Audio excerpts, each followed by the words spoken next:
Hey guys, this is my video about ghost mantises.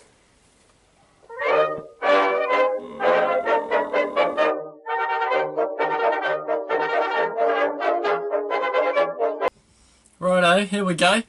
Okay, so first of all I thought I'd show you a couple. I've got an adult male ghost mantis here.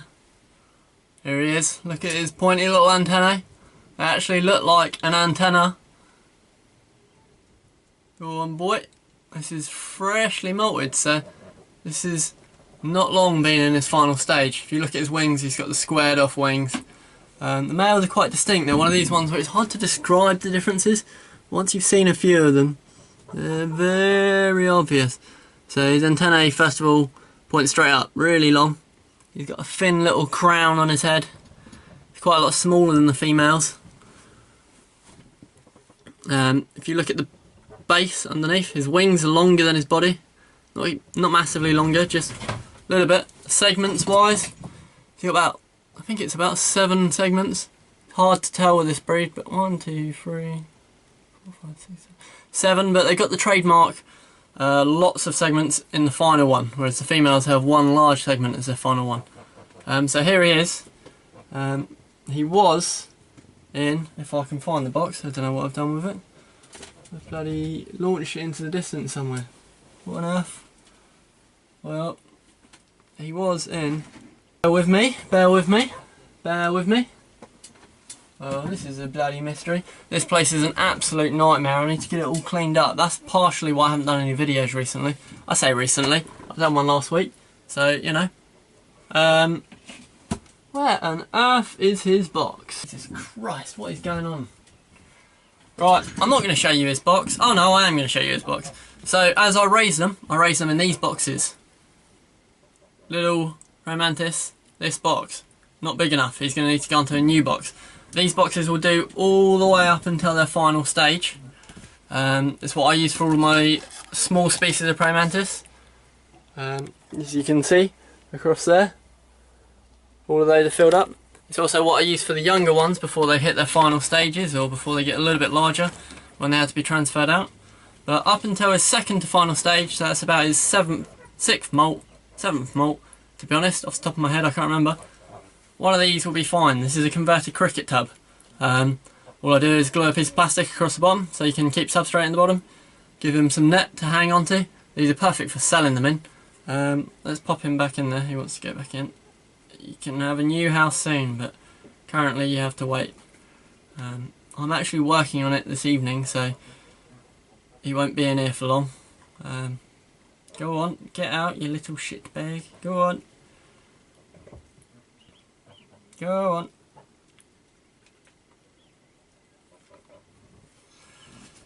So, there's your male. I have a female right here who we're going to be rehousing in this video. Her house was actually a larger one already, but I've just emptied it out because it's just full of bits of flying cricket. As you can see, she's a lot chunkier, she's got a bigger headpiece, her antennae are shorter. She's just generally not as skittish as well. Look at her staring right at the camera. She's a real beauty. This one's actually very old. She's approaching 10 months, I'd say. And these are 9 to 10 months tops mantis. I think there's actually a tiny little oof on this twig somewhere. So she's given me lots of little babies. I actually had a hatch this morning. Here you are. They're kept in the same conditions as the adult ones. The eggs are kept in the same conditions. So you could keep them all together. This is the breed you can keep together. But I'm not gonna, because I don't trust them. You know, people say you can keep praying mantises together. If you don't want to have any losses, don't do it. These guys are pretty good together, but it's still a little bit of risk. And that's not a risk that I'm willing to take. So, here we go. We have her box. This is a sweet jar. Probably about 15-20 centimetres across, 30 centimetres high, maybe not 20, I don't know, maybe more than that. I don't know, but you can see from the size, bigger than my head. So what I've done is I've cut a hole out of the front, big section out. That's covered with bug-proof mesh. It's got to be a mesh, which is bug-proof. Otherwise, if you feed them crickets, which I don't recommend, but you may have to sometimes, yeah, otherwise they might bust their way out. So, you've got your house, you've got your bug-proof proof mesh. You want holes all the way around the top, you want holes all the way around the bottom. You want as much ventilation as you can. I mean, if you're going for a... Oh, Christ, there's another one on the list. If you're going for a devil's flower mantis, and I will do a housing video for these. Sorry guys, camera cut out. That was the memory card full. Let's try this again. Oh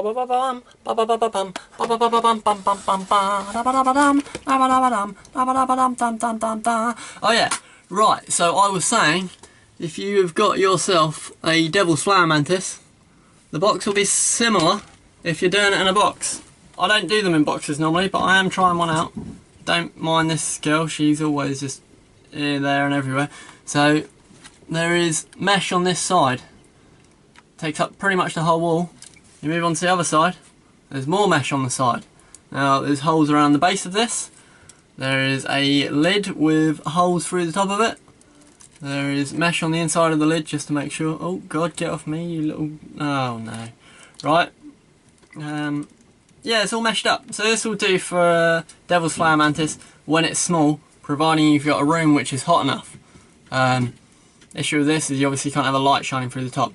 I will do the devil's flower mantis video. I will do it. I promise that will be coming up at some point. At some point I will. But I'm actually in the midst of making a new set of enclosures out of wood and mesh. So, there you go. Anyway, let's pop this guy away. Get out of here. Get out. Go on, up on the shelf. You're a hasty little bugger. Right. Anyway, where was I? This container. So, there it is. Just a standing container. Go down to the sweet shop. I go down to Mr. Rutterbeer's. And they get these in, and they come with sweets, obviously. And they fill up their glass jars for their fancy sweet shops. And then they get rid of these. So, just go in, say, have you got any old plastic sweet tubs that I can have for free, sir? Then I can put lots of spiders and mantises in and such. And I'm sure they'll give you lots. I get all of mine for free. There's plenty of sweet shops around. Cut a hole out, drill holes in it, get some mesh, stick it over the top. That's your tub. I have a lid. Here's a lid. It's got lots of little holes in it. Little holes. If you want it really ventilated, what you can do is you can get your, let me get this guy, you can get your Dremel, you can cut a circle out, and then you can put mesh over it, and they've got a bit of cheeky ventilation in the roof. That was Lloyd. He's got the funny old wings. When he molted, he had the funny wings. But yeah, he's in a bigger one of these tubs.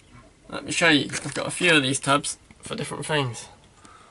That was for my Herodula majuscula until she was free.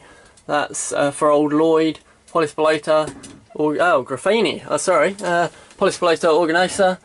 For a lot of the Herodulas you need a larger tub, but this smaller one will do for the orchid mantis until she's a little bit bigger, until she'll go on to something larger like that.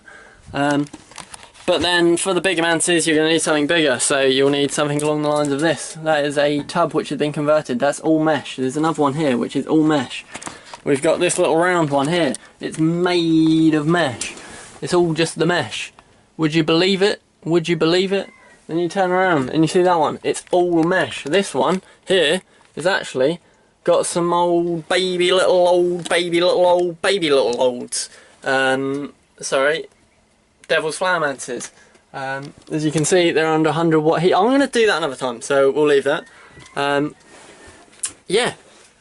So you've got your tub. Very basic. Get a tub. You can get one off eBay. You can get like a lovely enclosure.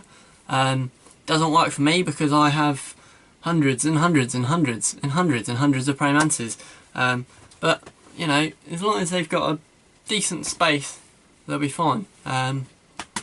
Let's not give them a small space though, we want to give them enough space. But like I say, these are only little mantises. So this, I'm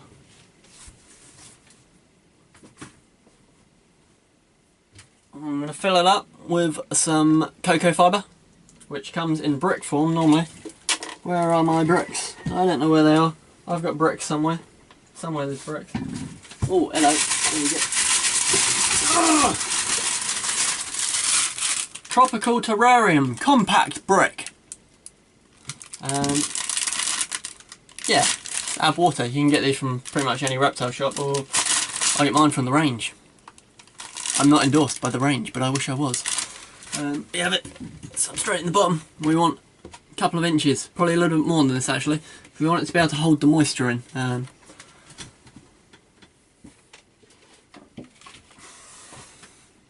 Yeah, lovely. In with that, I've got some of these little pieces of wood chips and cork. They are normally what I get with my snake bedding. They're not actually wood chips and cork, they're just snake bedding, but you know, there you go. Why do I keep pulling that face? I don't know. I'm doing it again. Anyway, so he wants plenty of perches and hides. So she's obviously, I say he, I'm saying it's actually for this girl.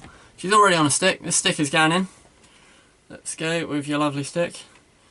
And she wants cross perches. This is the thing. Cross perches to hang off. Go on, girl. Get back in there. Oh, get off of my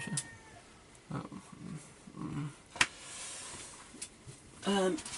So we've got plenty of these sticks. You can use pretty much wood from any fruit tree is always good. That's a pretty good indicator it's going to be non-toxic. Not that, to be honest, most of the time they'd mind, but you know, you don't want to do it. Don't want to do it with something which isn't right. I've got cork bark. You can put a little piece of cork bark down there. I'm not going to use this, it's too big for this enclosure, but you know, that would be great. Go in there, she can have a little climb on there. Give her some little fake plants, there must be some somewhere around here, I imagine. Oh, come on, fake plants. Come on, fake plants.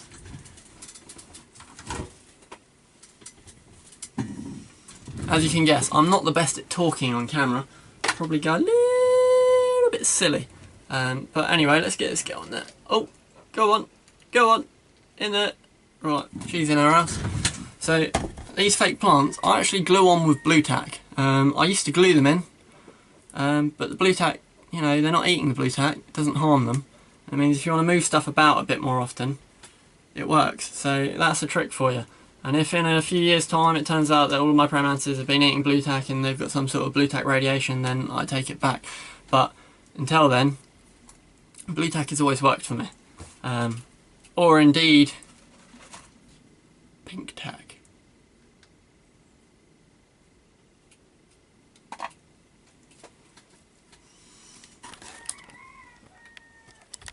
So this is what it's looking like so far, guys. Got a couple of sticks going up there, got a couple of leaves, she's at the top. There we are, looking lovely jubbly. She's up there. We'll get this lid and let's stick a little cheeky piece of blue tack on there. And upon this, I'm going to put in twig.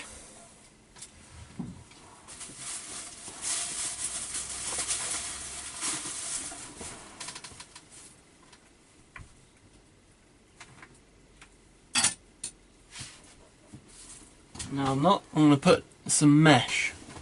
So let's just cut this to size.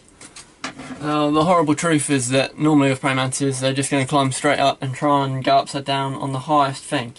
So getting a piece of mesh and sticking it on their lid is always a nice idea. You know, it gives them a bit of somewhere to go. It's a bit annoying if you can't see them, but we're not here to... Yeah, we are. We're here to make it look lovely, but yeah, there you go. It's one of those old ones. Stick this bad boy in there. Stick this bad boy in there. Get it in.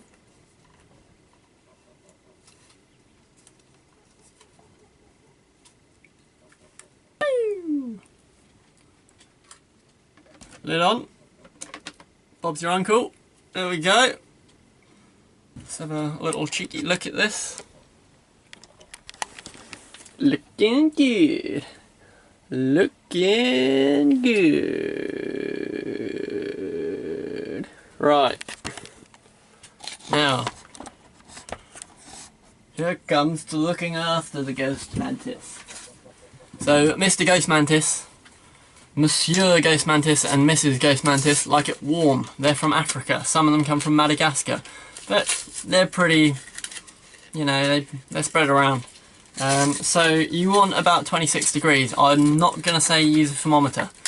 I don't use a thermometer for them. A thermometer. Oh god, a thermometer. But if you do want to use a thermometer, you can grab one of these little guys from down by the range, or somewhere like that. It's just a Komodo thermometer. It costs £2 or £3. And you want basically a hot room. So 26 degrees is ideal. 23 degrees, 24 degrees would be fine. I mean, they can go right down to about 22 degrees and not have too much hassle. At night time, they can go down to 16 or 17 degrees. But these guys are hardy. They're not going to go and just die on you like an orchid or a devil's flower. They're pretty good. They can go up to about 28, 30. It's not going to be an issue. They like it humid, so that's 60 to 90% humidity. That's a spray, or a few sprays, a few into the substrate, couple into the enclosure each day. That's every day.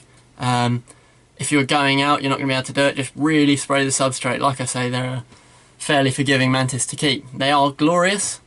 They not the best eaters. They're pretty skittish, but they look amazing and they tend to be pretty hardy. I'll give you some footage of these guys, and well, that's what I'm going to give you. I'm going to give you that footage of it. Also, for breeding, they have the same thing that devil's flowers do. Most of the time they want to breed when it's darker in the evening. So you might not even see it. If you're housing them together, you might not see it. They don't tend to be too cannibalistic.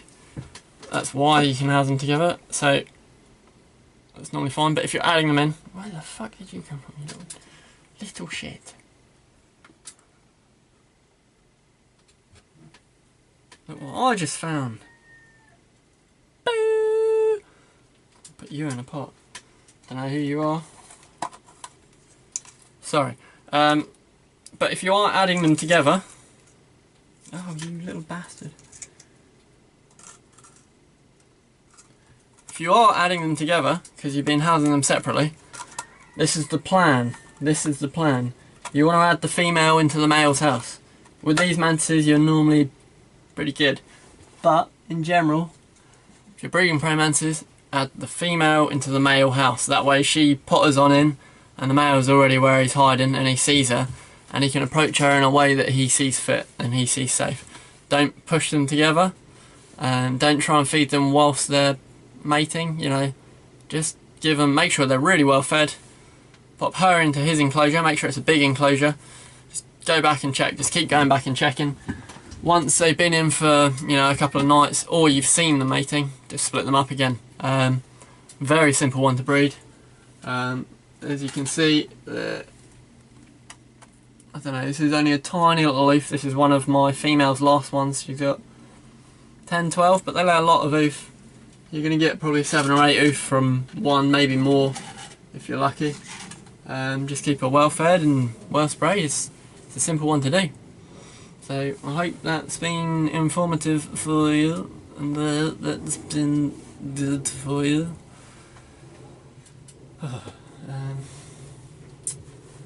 Yeah. Holy shit, the Deadly Tarantula Girl subscribed to my channel. That's right, Deadly Tarantula Girl. So, if you, like me, have watched the videos of the Deadly Tarantula Girl, she's subscribed to my channel. And if not, you should, because they're good. They're great. They're some of the first ones I watched. They got some really, really great footage on there, especially for tarantulas. You know, it says it in the name. It says it all. But yeah, look at her channel. This is good, if not better, than mine. I mean, it is better than mine. Mine is like low quality and I ramble on. I'm rambling right now. I'm rambling right now. Goodbye.